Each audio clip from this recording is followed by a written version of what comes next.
Puji Tuhan, kita jumpa lagi dalam program Doa Pagi GPDI Budi Mulia.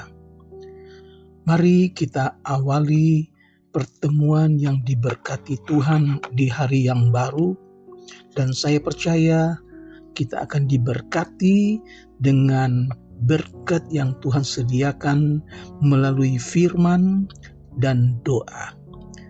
Puji Tuhan, mari kita awali dengan doa. Bapa di sorga, kami mengucap syukur.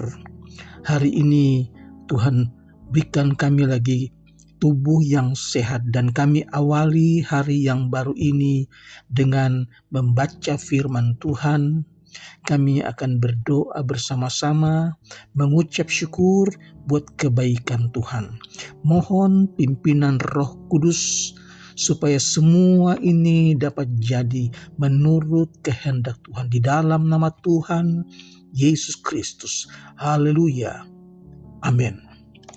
Puji Tuhan, Bapak Ibu Saudara sekalian, saya akan bacakan satu ayat yang diambil dari Injil Yohanes pasal yang ke-14 ayat 26. Tetapi penghibur, yaitu Roh Kudus yang akan diutus oleh Bapa dalam namaku, Dialah yang akan mengajarkan segala sesuatu kepadamu dan akan mengingatkan kamu akan semua yang telah kukatakan kepadamu. Puji Tuhan, Bapak Ibu Saudara, Roh Kudus atau penghibur yang bagi orang Kristen bukan saja karena kebesarannya atau karena kuasanya, tetapi Roh Kudus itu adalah Roh yang kudus karena Yesus itu suci, dia sempurna, saudara-saudara, dalam kelahirannya, dalam karakternya, tutur katanya. Yesus tidak ada dosa, tanpa dosa. Nah, puji Tuhan, Bapak Ibu Saudara sekalian, Yesus menjanjikan penolong kepada mereka, yaitu Roh Kudus. Dan Roh Kudus datang menggantikan pelayanan Yesus. Itu digantikan oleh penolong, yaitu Roh kebenaran, yaitu Roh kekudusan, yaitu Roh Kristus. Haleluya, Bapak Ibu Saudara sekalian. Dan Bapa mengutus Roh Kudus. Yesus juga memberikan Roh Kudus. Haleluya, Saudara. Dalam Injil Yohanes pasal yang ke-14 ayat 16, Aku akan minta kepada Bapa, dan Ia akan memberikan kepadamu seorang penolong yang lain, supaya Ia menyertai kamu selama-lamanya. Saudara, Yesus pun memberikan Roh Kudus. Injil Yohanes pasal yang ke-15 ayat yang ke-26. Ketika penolong yang akan kuutus kepadamu dari Bapa datang, yaitu Roh kebenaran yang keluar dari Bapa, Ia akan bersaksi tentang aku. Haleluya. Di dalam Injil Yohanes pasal yang ke-20 ayat yang ke-22, ketika Yesus berkata, Ia mengembusi mereka dan berkata, terimalah Roh Kudus.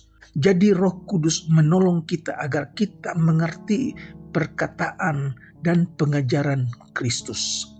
Roh Kudus memperkatakan perkataan Kristus untuk menempelak hati kita dan juga membangun iman kita.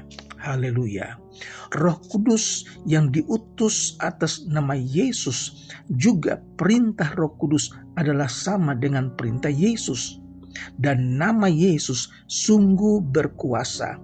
Dengan nama Yesus setan-setan itu diusir. Dengan nama Yesus orang sakit disembuhkan. Dengan nama Yesus, mujizat-mujizat terjadi. Oleh sebab itu, mari kita pakai nama Yesus dengan pimpinan Roh Kudus. Haleluya. Roh Kudus adalah pribadi ilahi yang hidup di dalam kita, menolong kita untuk mengerti kebenaran yang telah diberikan Yesus dalam Alkitab. Saudaraku, Roh Kudus bekerja di dalam orang-orang percaya. Dalam Roma pasal 8 ayat 16, Roh Kudus bersaksi bersama-sama dengan roh kita bahwa kita ini adalah anak-anak Allah. Puji Tuhan. Roh Kudus juga bekerja di dalam orang-orang yang tidak percaya, saudara. Dia bekerja bukan hanya di dalam orang-orang yang percaya, tetapi juga orang-orang yang tidak percaya. Kenapa? Dalam Injil Yohanes 16 ayat 8 sampai yang ke-11, ketika Ia datang, Ia akan menginsyafkan dunia akan dosa, akan kebenaran, dan akan penghakiman. Saudara, ini adalah pekerjaan Roh Kudus, menginsyafkan dunia tentang dosa, tentang kebenaran, dan tentang penghukuman. Akan dosa karena mereka tetap tidak percaya kepada Yesus. Akan kebenaran karena Yesus pergi kepada Bapa dan kamu tidak akan melihat Yesus lagi. Akan penghakiman atau penghukuman karena penguasa dunia ini telah dihukum. Puji Tuhan, Bapak Ibu Saudara sekalian, bagi orang-orang Kristen, kita percaya penolong yang datang, yang kita tidak melihat tetapi kita percaya bahwa Dia Allah. Dalam firman Tuhan mengajar kepada kita supaya kita percaya, kita menuruti, kita taat kepada perintah Roh Kudus, karena perintah Roh Kudus adalah sama dengan perintah Yesus sendiri. Nah, satu pesan yang terdapat di dalam 1 Tesalonika pasal 5 ayat yang ke-19, jangan padamkan roh. Saudara, jangan padamkan roh. Berarti jangan padamkan pekerjaan Roh Kudus di dalam hati kita sendiri. Misalnya bila Roh Kudus mengajak kita, memimpin kita di dalam kesucian, kita harus taat. Juga dalam pelayanan kita untuk melayani Tuhan dan kita tidak taat, itu akan mendukakan Roh Kudus. Saudara, dalam Efesus pasal 4 ayat 30 itu sama, dan janganlah kamu mendukakan Roh Kudus Allah yang telah memeteraikan kamu menjelang hari penyelamatan. Saudara, Roh Kudus yang tinggal di dalam diri orang percaya tercatat di dalam Roma 8 ayat 9 dan 1 Korintus 6 ayat 19 adalah oknum yang dapat mengalami duka ataupun sedih. Dia juga punya perasaan, dia bisa berduka cita, dia bisa mengalami kesedihan, sebagaimana Yesus ketika menangisi Yerusalem atau bersedih pada saat-saat yang lain, peristiwa-peristiwa yang lain.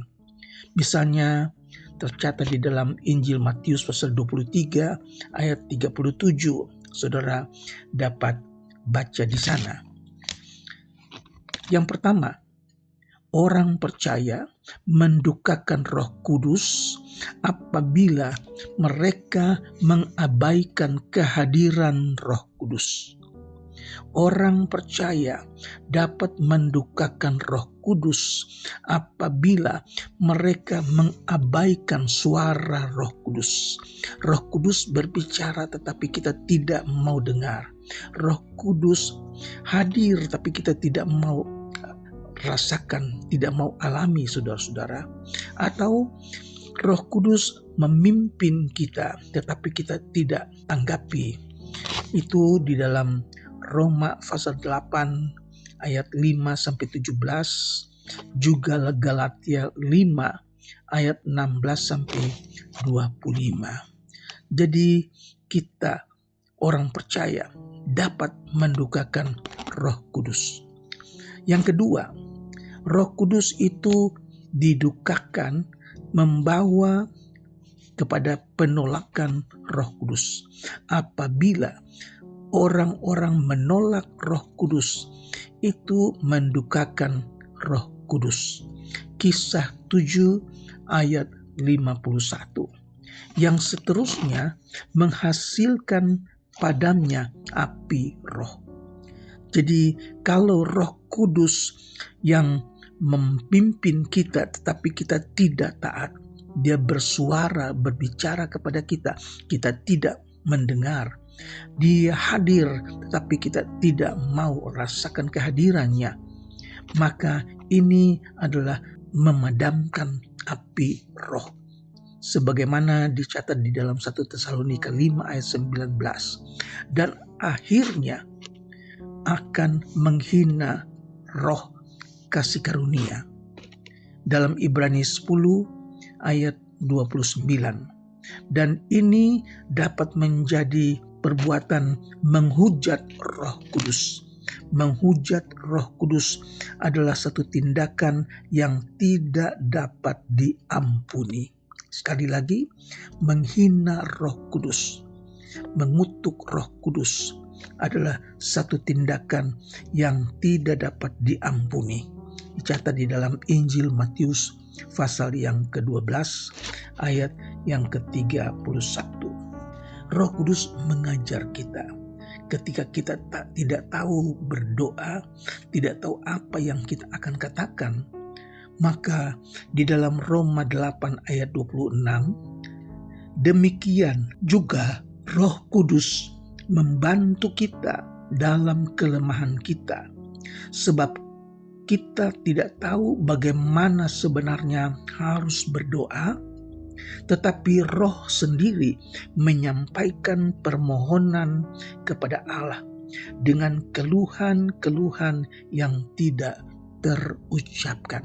Saudara, Roh Kudus mengajar kita, Roh Kudus mengingatkan kita supaya kita taat, kita memperhatikan suara Tuhan, supaya kita memperhatikan kehadiran Tuhan, yaitu Roh Kudus, supaya kita mendengar apa yang Tuhan mau dari kita. Puji Tuhan, kiranya firman Tuhan hari ini membuat kita semakin bertumbuh di dalam firman Allah, semakin dalam mengenal Allah, saudara-saudara, dan biar kita hidup di bawah pimpinan Roh Kudus, taat kepada Roh Kudus, taat kepada firman Allah, maka kita adalah orang-orang yang berbahagia. Puji Tuhan, mari kita berdoa. Bapa di sorga, kami mengucap syukur buat firman-Mu yang datang kepada kami di hari yang baru. Tuhan, ajarlah kami, ingatkan kami supaya kami tidak berbuat dosa, supaya kami taat kepada firman Tuhan, taat kepada pimpinan Roh Kudus, biar kami dapat berjalan di dalam jalan kebenaran firman Tuhan. Terima kasih, hamba-Mu berdoa buat umat Tuhan yang dalam keadaan sakit, baik di rumah ataupun yang dirawat di rumah sakit. Mari Tuhan datang dan jamah mereka, sembuhkan mereka dalam nama Yesus. Terpujilah nama-Mu Tuhan. Kami berdoa juga untuk jemaat Tuhan yang dalam kesulitan, pekerjaan, mereka yang belum punya pekerjaan, yang mempunyai tanggungan, keluarga, rumah tangga. Mari Tuhan buka jalan, berikan mereka pekerjaan, berikan mereka rezeki untuk rumah tangga mereka. Terima kasih mereka yang dalam kesulitan ekonomi. Kiranya Tuhan cukupkan keperluan mereka, kebutuhan mereka. Tuhan cukupkan, tambahkan di dalam nama Yesus. Kami berdoa juga untuk rumah tangga Kristen. Tuhan berkati mereka dengan kebahagiaan, sukacita, damai sejahtera yang dari Tuhan. Terpujilah namamu Tuhan Yesus. Kami serahkan hidup kami sepanjang hari ini hanya di dalam tangan Tuhan. Di dalam nama Tuhan Yesus Kristus kami berdoa. Haleluya. Amin.